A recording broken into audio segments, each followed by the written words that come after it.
Hello, Sorin from A3Rev here. In the today video I will show you a short walkthrough of a great block from A3 block collection named Row Block. A fully featured row block is an essential tool for creating interesting and beautiful content layouts for your pages and posts. Create complex column layouts with this Gutenberg block. Add border to columns or the container itself, or add parallax background both to the row container and the columns. Features of this block are way too many to explain in this video, but I will show you the essential ones so you can put your creativity to work. For each row layout block you have a sidebar full of setting and design options. Also, each columns you have added to the row have their own option and settings. The best way to show you this powerful tool is to create an example row. I'm on the back end of the site editing this page. To get started using the free row block, you have to select it from the Add Block menu. After the row is added, we're gonna choose the number of columns. We can have 4 columns into a row.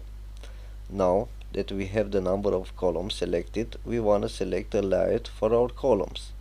This option can be modified anytime. After we select the desired layout, we must add content. On the first column I will add the heading block, and on the second column we're gonna have an image.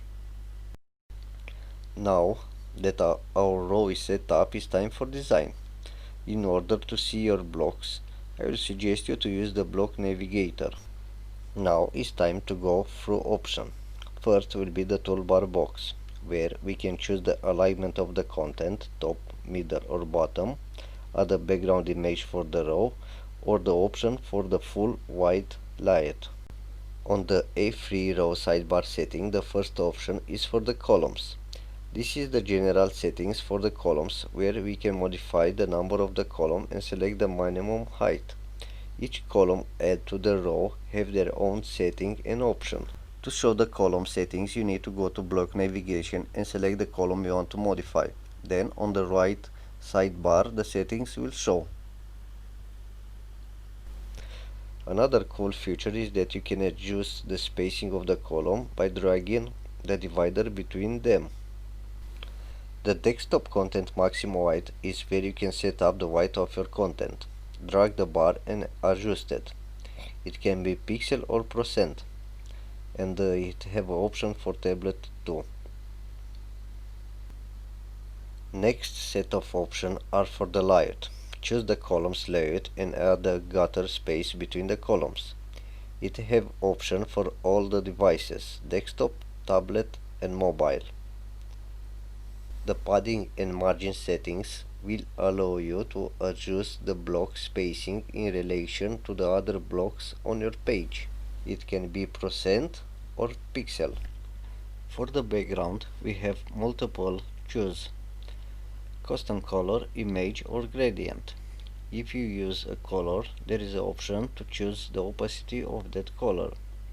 The image have many settings like background size, background position, background repeat and background attachment, which can be scroll or fixed, as we call it parallax. Row background overlay comes with 3 options: off, overlay normal and overlay gradient. Let's have a look through these settings. With overlay normal we can choose a custom color and the overlay opacity. The overlay gradient can be linear or radial, with many options to choose, like colors, start and end location and the gradient angle. You may select one of the preset delimiter style from the list. Style the background of the row to help them distinct more over the background. We have option for the top and the bottom of the row, with many shapes to choose. Enable custom font. You can set the default text and link colors for your row block.